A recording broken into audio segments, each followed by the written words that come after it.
habla sobre la solución exacta y completa para campos electromagnéticos dipolares E1 y M1. Adelante. Muchas gracias. Sí. Este es el resumen con que se anunció el seminario. Voy a leerlo básicamente para situar el mismo. Sí tengo la intención de compartir una experiencia de enseñanza en el curso de electromagnetismo 2, en el que en el semestre de hace un año decidí incluir esta versión para cumplir el tema correspondiente. Y la diferencia entre los tratamientos que vienen en los libros y que hemos estado proponiendo es que en el caso de los libros se van a la aproximación de un dipolo puntual, en el que parten además del caso del dipolo de la situación estática, que en su parte de campo estático, el campo de potencial va como 1 entre R cuadrada. Y ya en la versión de fuentes que cambian en el tiempo, específicamente con variaciones armónicas a una frecuencia dada, están escritas en términos de las soluciones de la ecuación de Helmholtz de onda saliente. Y desde luego, asintóticamente en la región de radiación, esa va como E a la I KR entre KR.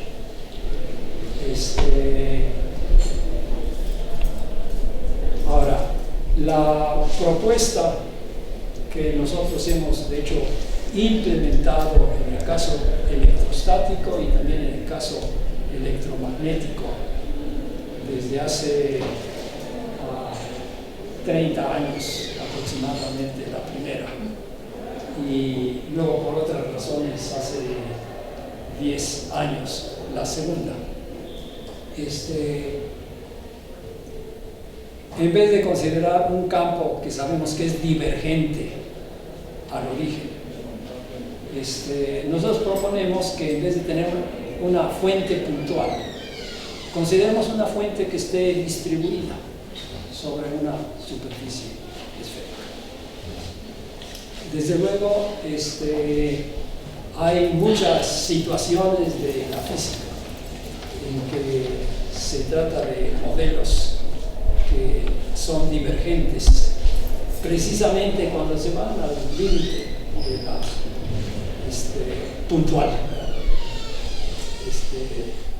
Ahora, yo digo, las divergencias no nos deben de espantar, las debemos de entender. De hecho, son las divergencias donde está la parte interesante. El potencial de Coulomb es divergente y la fuerza de Coulomb también es divergente. Entonces, pero esa divergencia no impide que se integren las ecuaciones de movimiento y que expliquen órbitas planetarias, en el caso de la gravitación, que son estables, que han sido estables tras el tiempo. Y el potencial de Coulomb en la versión cuántica nos lleva a órbitas estacionarias que también nos permiten entender la espectroscopía de los átomos. Entonces, que sean singulares no debe de espantarnos. Pero también hay que reconocer cuando alguna de esas singularidades son realmente artificiales. Y aquí lo llamo solución completa, ¿verdad? porque usualmente en el desarrollo multipolar la mayoría de los libros dice, y esto vale lejos, porque los campos respectivos dan como 1 entre R a la L más 1, lejos.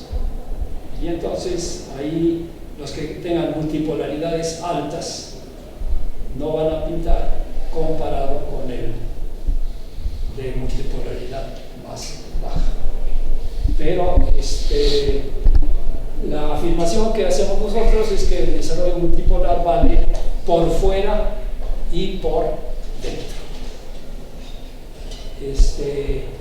Entonces eso es de lo que nos aprovechamos aquí para proponer la solución precisamente del problema en que tenemos una distribución para el dipolar eléctrico. Es una distribución que va como coseno de teta, no tiene dependencia en phi y es para la distribución superficial de carga. Con esa selección ya estamos en el terreno de dipolo eléctrico.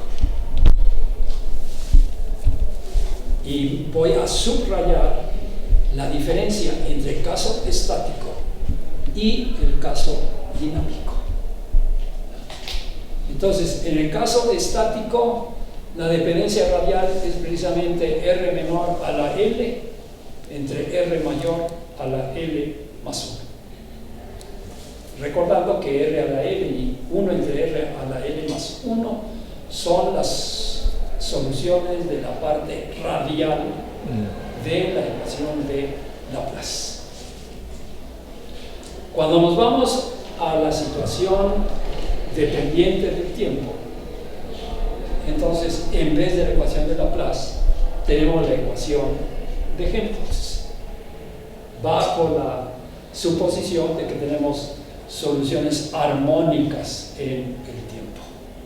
Entonces en la ecuación de onda, el término de la derivada segunda con respecto al tiempo, suponiendo una exponencial de menos i omega t, la exponencial tiene la belleza de que su derivada es la misma función multiplicada por el exponente.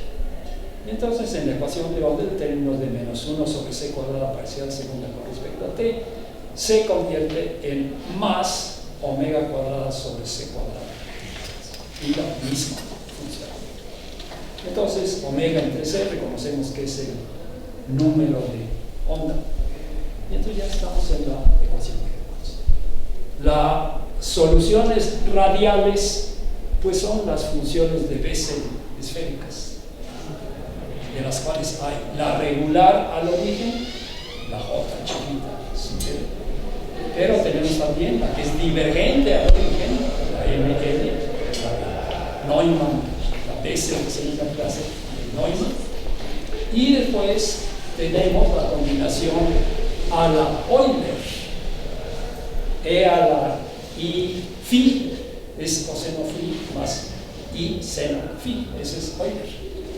Pero Euler vale no solamente para el exponencial y el coseno y el seno, vale para los armónicos, incluyendo para los radiales, en JL más menos INL.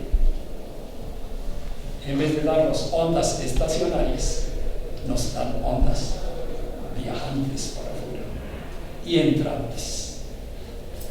¿No? Y las dos las necesitamos cuando hablamos del problema de dispersión. Ahora, entonces, pero también cuando pasamos al caso dependiente del tiempo, pues vamos a tener no solamente cargas, que dijimos iban como seno de teta, porque ya les pusimos su dependencia de variación armónica en el tiempo. Entonces, en este caso del dipolo eléctrico, vamos a tener también corrientes a lo largo de meridianos, círculos meridianos a cada valor de phi. De tal manera que tenemos aquí, tenemos los del antípoda, por cada uno. Normalmente en el tratamiento que hacen en los libros dicen, bueno, yo tengo un dipolo oscilante que está a lo largo del eje polar. Pero si lo haces así, no vas a poder distinguir entre adentro y afuera. Entonces nosotros preferimos hacerlo así. Desde luego también se dan cuenta que es únicamente de todas maneras la componente Z la que va a sobrevivir. Por el que hace así se va a ver compensado por el que hace así. Y las componentes laterales desaparecen. Entonces la conexión, sí, las conexiones con lo que la gente trata usualmente, las podemos recuperar. Y entonces, pero de nuevo la distribución de corriente y la distribución de carga no son independientes, están amarradas por la conservación de carga. Entonces la divergencia de la corriente superficial tiene que, sumada a la derivada parcial de la sigma con respecto a t, tiene que ser 0. Y entonces de ahí ya la corriente y la distribución de carga están amarradas.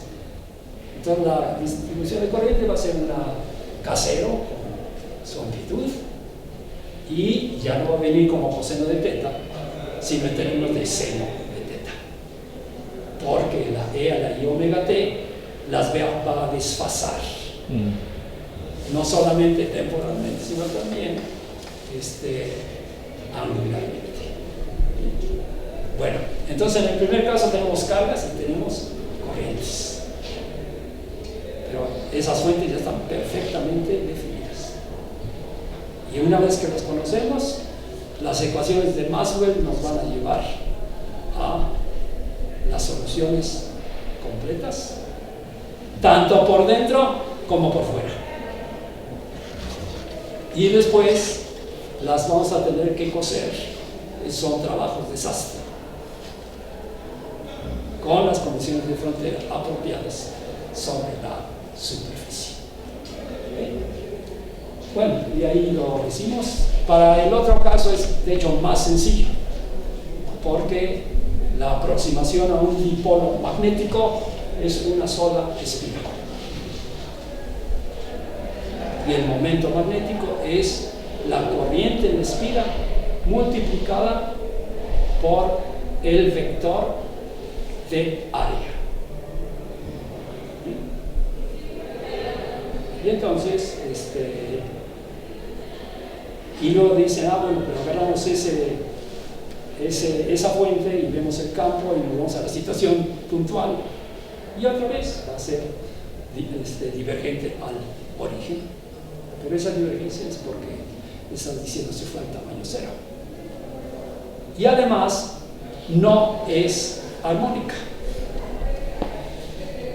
si es un dipolo finito, porque va a tener todas las componentes ortopolar, etc.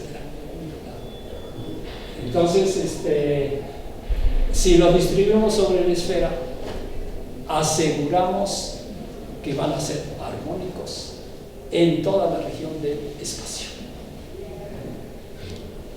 Entonces, y desde luego son corrientes, y entonces ahora la distribución que se tiene es de tipo seno de teta. Entonces ese es el embobinado sobre una esfera, y como la divergencia de estas corrientes es 0, no hay cargas. Entonces el problema del M1 es más sencillo que el problema del E1. ¿Okay? Entonces, bueno, las ecuaciones para determinar los campos, tanto de potencial como de los campos de fuerza, son desde luego soluciones de las ecuaciones de Maxwell. Ahora, aquí en el resumen digo que vamos a aplicar las ecuaciones de Maxwell, tanto en su forma de ecuaciones diferenciales, pero también en la forma de condiciones de frontera. En el caso del campo eléctrico es la ley de Gauss, que nos dice que las componentes normales van a tener una discontinuidad. Y esa discontinuidad es una medida de la distribución de carga. Entonces, cuando construyamos esta solución, debemos mostrar que corresponde a la distribución que dijimos. Pero de eso no nos preocupamos porque las ecuaciones de Maxwell nos dirigen. Hay un teorema que la gente, de hecho, no conoce, pero que nosotros hemos reconocido. Para una multipolaridad de la fuente se tienen potenciales que comparten la misma multipolaridad. Y en el caso del potencial vectorial, también comparte la dirección de la fuente, que es la corriente. El campo eléctrico, entonces, también hereda la multipolaridad al sacar el gradiente al potencial escalar. Y la de la corriente cuando derivamos el potencial vectorial. ¿Verdad? Y por otra parte, el campo magnético tiene la misma multipolaridad, pero tiene la dirección complementaria, ortogonal a la del potencial y a la de la fuente, porque tenemos que sacar el rotacional del potencial. Ahora, normalmente las soluciones que nos presentan corresponderían a las de afuera, ¿verdad? Pero de las de adentro no dice nada. Y nosotros sí podemos decir de las de adentro. Y adicionalmente podemos checar que corresponde a la distribución que dijimos es puramente dipolar y nos asegura la dipolaridad pura de los potenciales y de los campos de fuerza, y así como las direcciones de nuestro campo. Voy a adelantar aquí. Se explican las ventajas de las soluciones correspondientes. Esa parte la voy a dar después de que vaya sobre algunos, no voy a ser exhaustivo, y sí prefiero dedicar tiempo a explicarlas y un poco también abrirlo a preguntas por parte de ellos. Entonces, si pasamos básicamente este es podemos decir el contenido de la presentación. Entonces, introducción, porque la introducción ya está hecha. Y entonces, por razones didácticas, prefiero hablar primero del caso bipolar magnético y después del caso bipolar eléctrico, resaltando las, podemos decir, complicaciones que surgen por tener tanto cargas como corrientes. Pero tanto las ecuaciones de Maxwell y las características de los potenciales nos van a guiar para asegurar que no nos descargamos. Y luego ya viene la discusión. Entonces, en la discusión voy a hacer un resumen de las ventajas de este tratamiento, que desde luego el título mismo ya lo dice. El título dice que es una solución exacta, son soluciones exactas y completas. Y no hay ninguna singularidad. Entonces, si pasamos ahora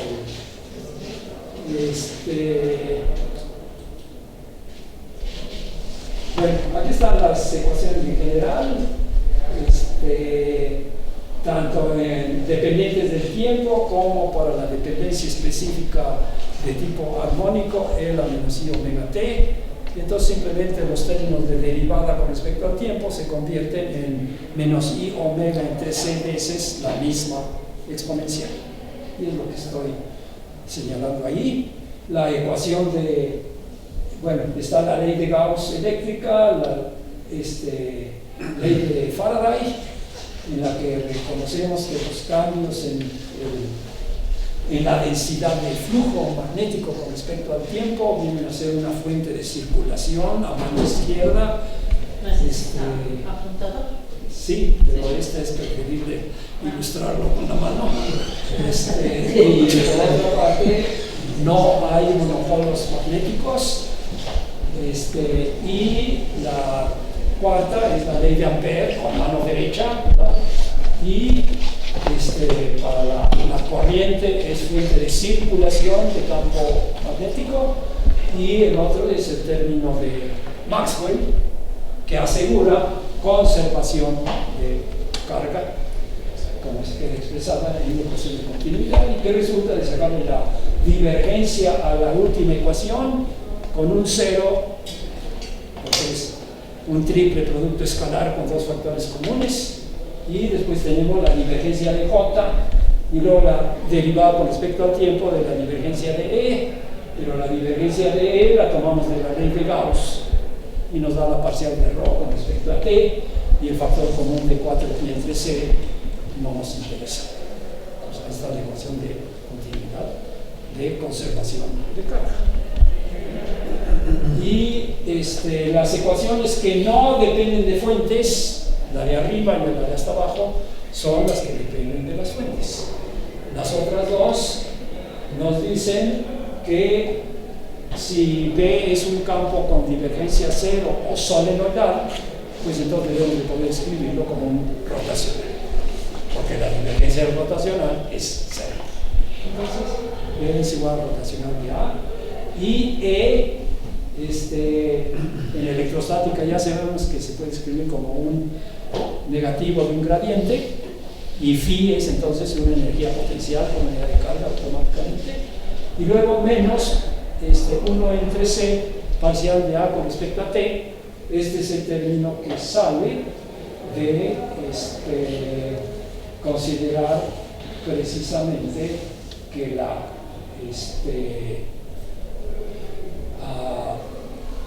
la E en la segunda ecuación tiene un rotacional, pero la B también tiene un rotacional, y entonces vamos a tener el rotacional de la combinación de la phi y de la A, y eso tiene que ser cero. Entonces, por eso volvemos a poder poner el término de un gradiente, y el término de la A se lo volvemos a pasar del otro lado. Entonces esa es la E. Ahora, los potenciales resultan de la integración de las ecuaciones de Maxwell, que no dependen de las fuentes, pero cada vez que integramos tenemos derecho de agregarle algo. Entonces nosotros podemos agregar a la A un gradiente, y la B no se entera. Y si ya le agregamos un gradiente, la E tampoco se va a enterar si es que a la phi le quitamos una derivada con respecto al tiempo de la misma función. Eso son lo que se llaman las transformaciones de norma, y nosotros aquí escogemos la norma de Lorentz, poniendo divergencia de A más 1 entre C parcial de phi con respecto a T igual a 0, que también pongo un cuadrito para que vean el paralelismo entre densidad de corriente y carga, y el potencial vectorial y el potencial escalar. Y entonces las ecuaciones de Maxwell son ecuaciones acopladas de primer orden. El precio que tenemos que pagar para desacoplarlas es irnos a derivadas segundas. Entonces, le sacamos el rotacional al rotacional y también para la E y para la B, y aterrizamos en las ecuaciones de onda, siempre y cuando adoptemos la norma de Lorentz. Entonces, ya tenemos la ecuación de onda para los potenciales y para las densidades para los campos de intensidad eléctrica y de inducción magnética con sus respectivas fuentes. Entonces no voy a ver los 4 pis y las es, con la densidad de carga, la densidad de corriente y después el gradiente de la densidad de carga y la derivada temporal de la densidad de corriente y también el rotacional de la onda, que desde luego están directamente conectadas con las conexiones entre los campos de fuerza y los potenciales, y que se traduce también a las mismas operaciones correspondientes para las fuentes respectivas de la phi y de la A. Entonces, esas son. Y en el caso de ecuación de Helmholtz, pues ya vimos la receta. Entonces, sustituimos las derivadas con este término, derivada de t con respecto a j, pues se convirtió en menos i omega inversa cuadrada.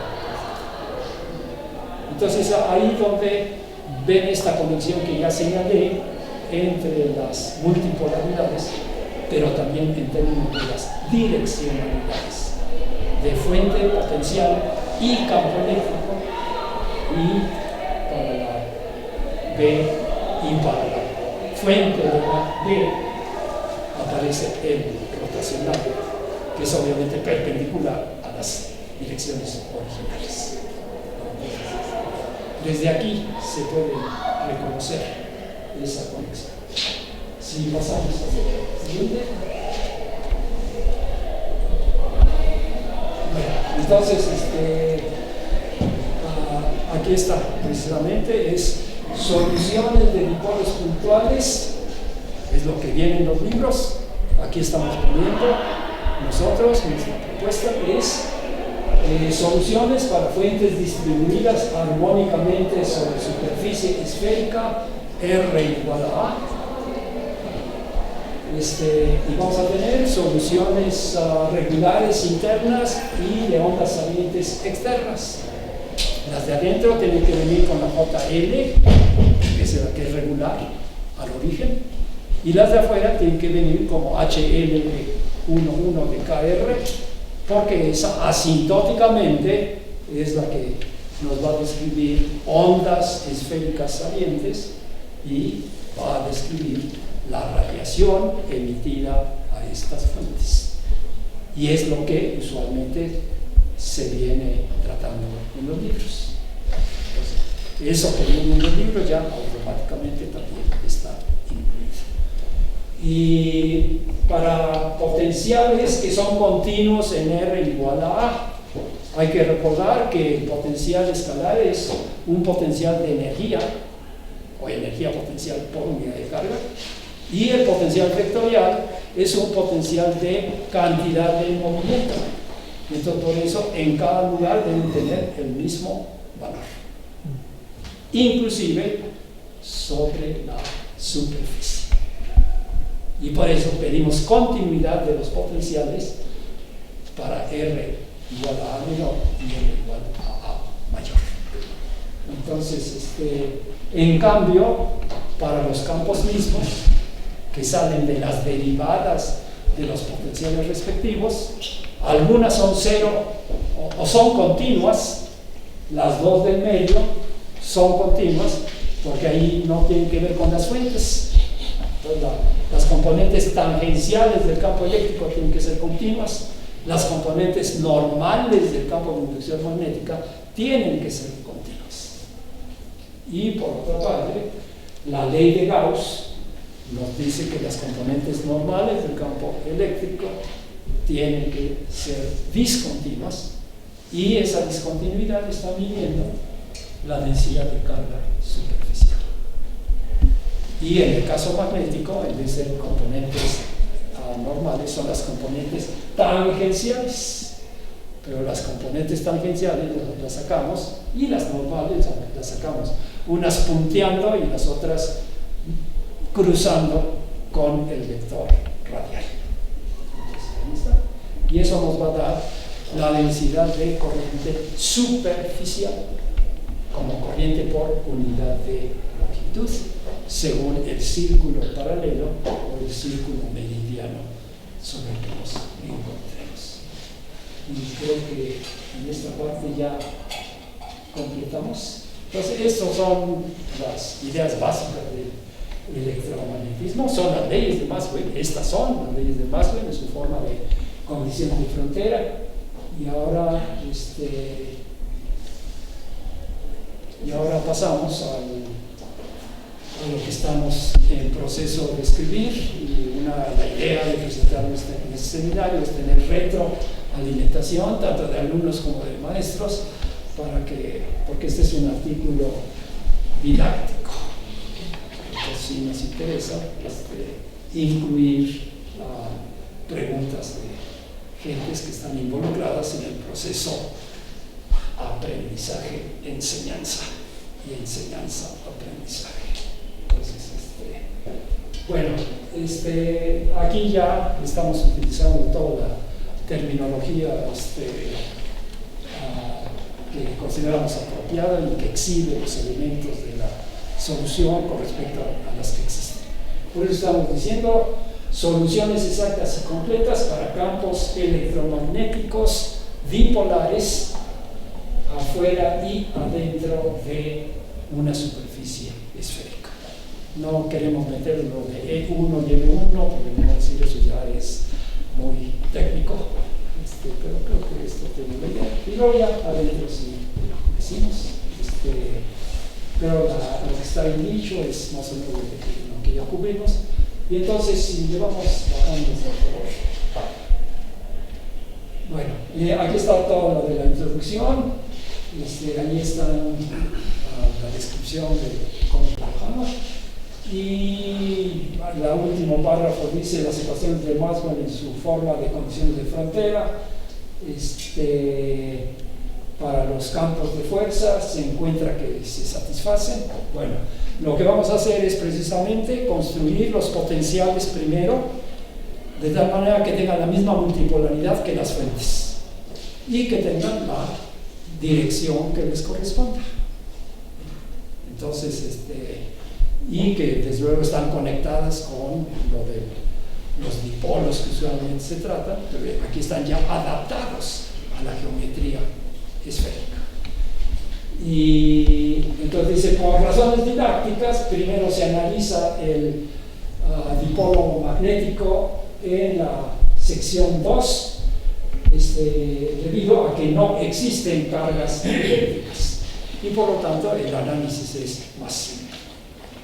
Y después entonces se analiza el caso del dipolo eléctrico en la sección 3, explicando los efectos de la distribución de cargas adicional, y en ambos casos se describen los casos límites que se ilustran en el resumen. No lo leí en el resumen, pero podemos considerar precisamente, nosotros tenemos la solución completa, adentro y afuera. La solución de afuera depende del valor de la función de Bessel esférica sobre la esfera. Va a jugar el papel como el coeficiente que determina las variaciones que se tienen allá afuera. Y por otra parte, la H va a jugar el papel del coeficiente para las soluciones de adentro. En particular, si ustedes quieren tener mucha radiación, entonces nos conviene agarrar la esfera de tal manera que la función de Bessel le llegue a su máximo, porque con eso vamos a tener la amplitud máxima de radiación. Pero si nosotros la agarramos de tal manera que pesque el primer nodo o cualquier otro nodo, el coeficiente para lo que hay allá afuera es 0. Y tenemos la situación en que el campo de radiación no es lo que nos interesa. Pero estamos teniendo la condición para estudiar la radiación dentro de la cavidad esférica. Entonces, una de las ventajas es que estamos matando 2 pájaros de un tiro y cada uno de ellos lo podemos exhibir de manera notable, precisamente a través de la condición de frontera. Entonces tenemos el límite de la cavidad en la que no hay radiación y el límite en que lo que queremos es comunicarnos con el exterior, entonces queremos que funcione como antena y es el campo de radiación afuera.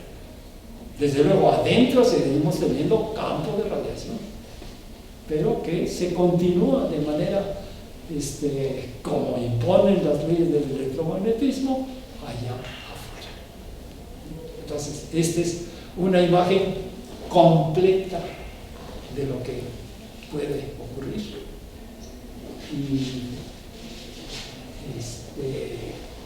Y luego en la sección 4 hacemos una comparación entre los casos eléctrico y magnético, cosa que se hace en los libros, pero aquí lo tenemos para la situación general.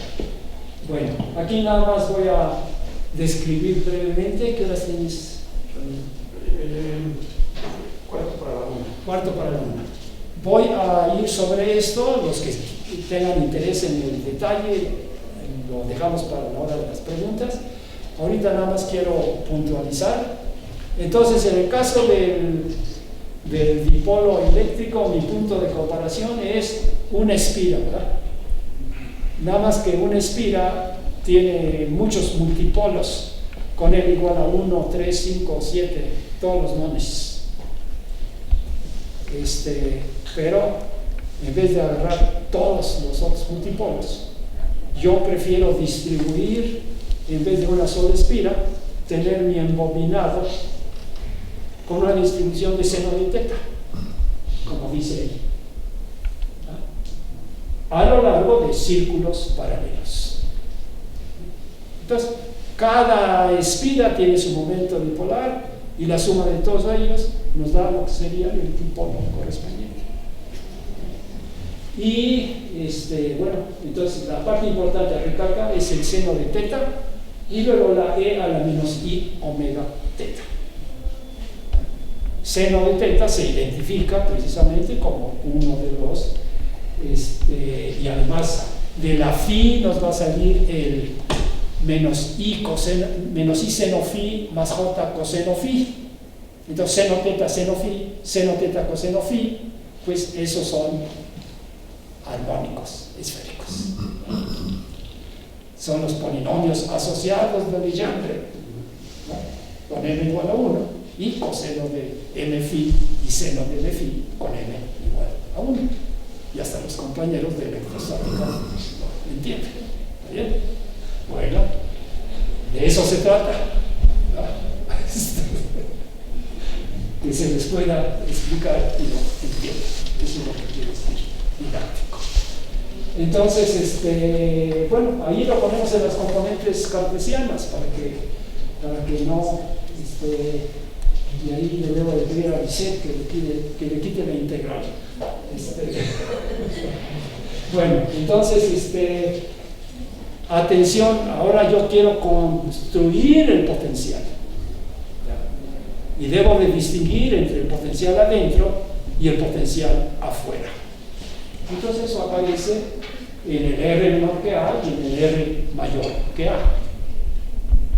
Pero también debo de garantizar que sean soluciones de la ecuación de Helmholtz. Entonces las únicas fichas para que sean soluciones de la ecuación de Helmholtz es que tengo una parte angular que simplemente tomo prestada de la fuente.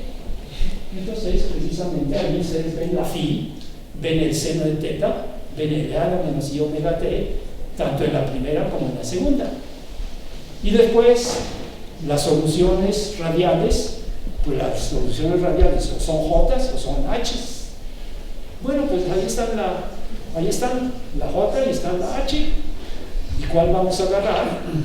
Pues la que ustedes quieran, ¿verdad? Si es para adentro, pues entonces le ponemos JL de KR menor. Y si quieren la de afuera, pues entonces le ponemos KR mayor. Pero la continuidad, aquí teníamos que haber puesto, y ahí es otra corrección, abajo debe ser, arriba tiene una A0I, la de abajo debe tener una A0E de externa. Pero entonces la condición de continuidad nos lleva a escribir estos coeficientes como el producto de la J y la H, la regular con R menor y la H con R mayor. Y es lo que está escrito en el renglón número 3.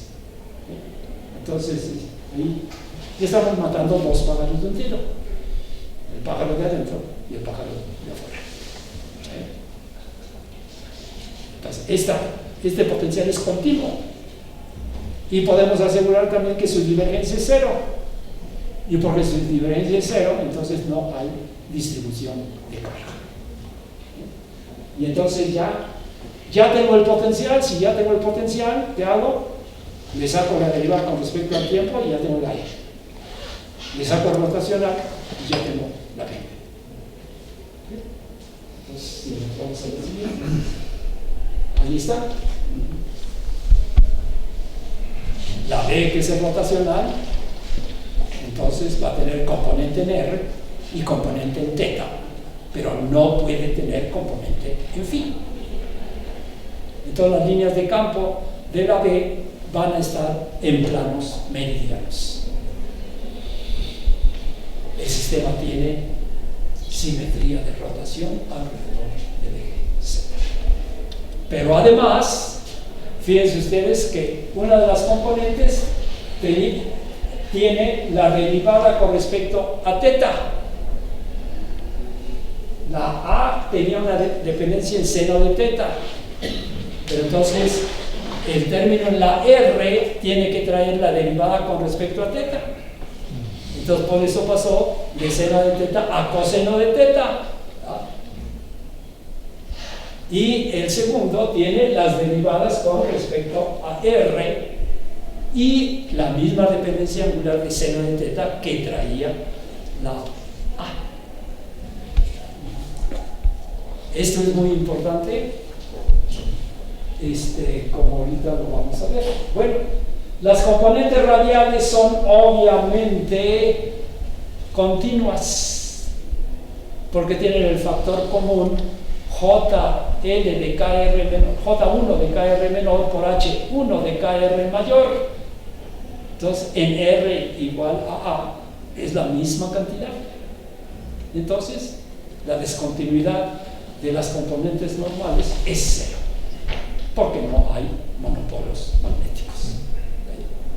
Pero las componentes tangenciales, las que vienen a lo largo del meridiano, necesitamos sacar la derivada.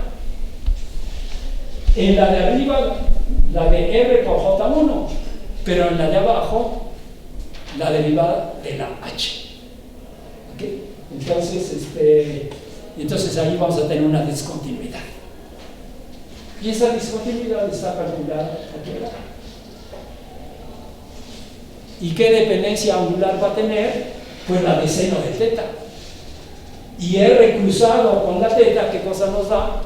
Nos da la φ. Entonces ya recuperamos la dependencia de la fuente de corriente con la que empezamos. Pero además conectamos el valor de la A0 con la amplitud de la corriente. A0 era algo constante, pero no sabíamos cuánto. Pero ahorita que ya hicimos el paseo completo, ya determinamos A0 en términos de A0. ¿Okay? Y de nuevo el factor que le aparece allí, pues no es de extrañar, tiene que venir con IK por A cuadrada, para que para empezar pasemos de corriente a potencial, pero también la presencia de esa I no les debe de extrañar, porque hay un desfasamiento entre la corriente y el potencial. ¿Okay? Entonces, voy a completar esto del magnético, porque una de las ventajas que tiene este tratamiento en términos de soluciones que son armónicas adentro y afuera, y son armónicas adentro y afuera porque ni adentro ni afuera hay fuentes, entonces se satisface la ecuación de impulso. Y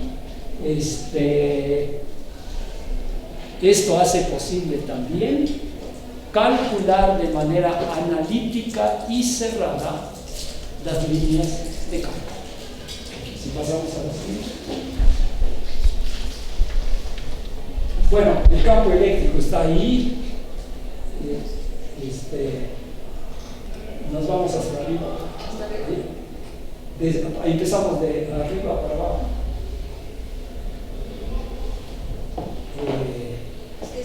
Estamos ahí. Estábamos aquí. Sí. Y ahí está, perdón.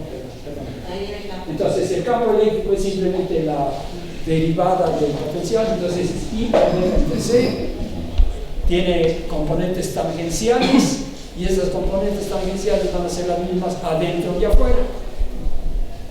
Son continuas como debe de ser, no tiene componentes radiales. Entonces la de afuera es cero y la de adentro también es cero, su diferencia es cero y no hay distribución de cargas.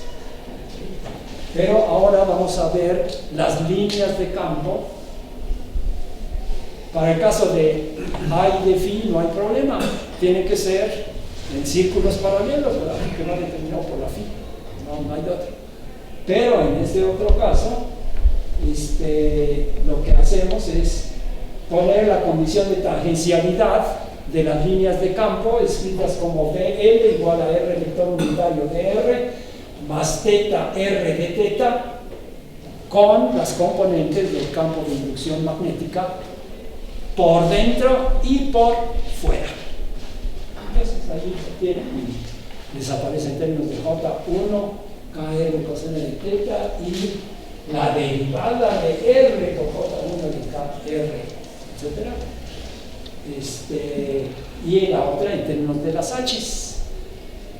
Estas son las ecuaciones diferenciales para las líneas de campo, pero si ustedes las ven, las soluciones eran factorizables. Y entonces esta factorizabilidad da lugar a separabilidad de estas ecuaciones diferenciales y también integrabilidad. Y si se fijan, cuando juntemos lo que tiene las derivadas y las otras cosas, lo que nos queda es que son logaritmos. Logaritmo de la RJ1KR, y el otro es coseno teta de teta entre seno de teta, pero ese también nos va a dar un logaritmo, porque la derivada del coseno es menos cero. Entonces, y ahí están formas cerradas para las líneas de campo, que usualmente en los libros no se calculan. Se ilustran, pero no nos explican cómo se calculan. Y las tenemos por dentro para la cavidad y las tenemos afuera. No solamente en la región de radiación, sino también cerca de la fuente. Bueno,